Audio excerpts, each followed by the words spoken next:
There are two concepts that I've been quite fascinated with recently, and they are known as the hedonistic perspective and the eudaimonic perspective, one definitely more popular than the other.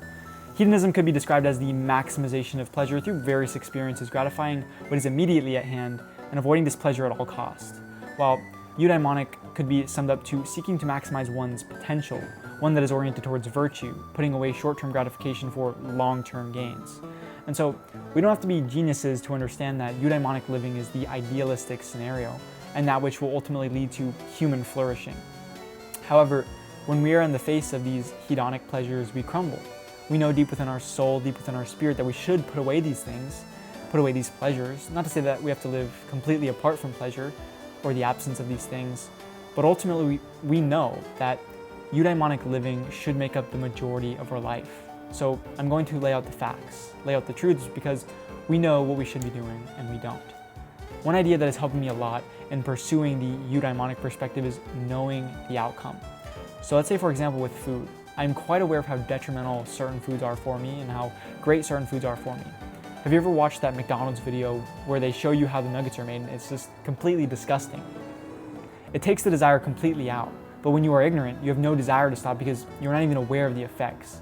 But now every time you go for those McDonald's nuggies, you can't get the thought of mechanical chicken mush out of your mind, right? It's gross.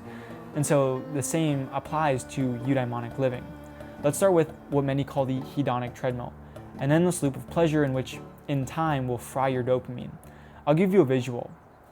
We're gonna say that this line is your baseline level of dopamine. And these spikes, this is the first spike of dopamine, is whatever you are consuming, whether it's junk food, doom scrolling, porn, whatever it is what you are consuming, right? And for each time that you partake in this activity, you become a little more dulled, meaning you aren't gaining the same satisfaction as from when you first started, right? And not only that, but you're going to need more intense and enjoyable versions of said activity, or even more quantity of whatever it is that you're consuming. And every time that you consume this, right, initially, after you would get that drop. And so you would come back to your baseline level of dopamine.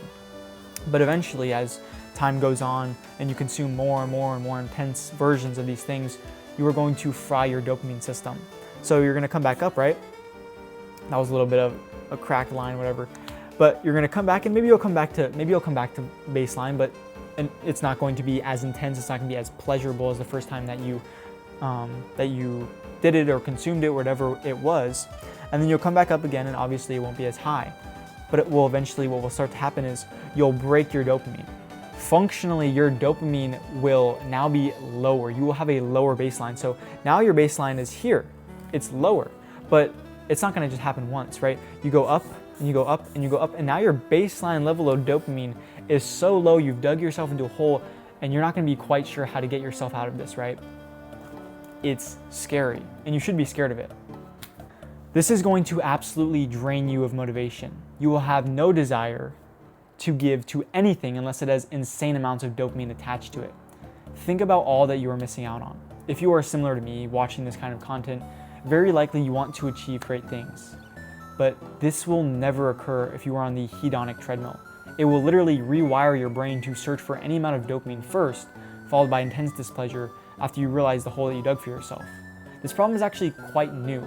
For instance, maybe food. We used to hunt or toil in the field. First, there was work to be had, and then after you would attain that dopamine, and of course it would actually be something worth being proud of, not junk food or garbage.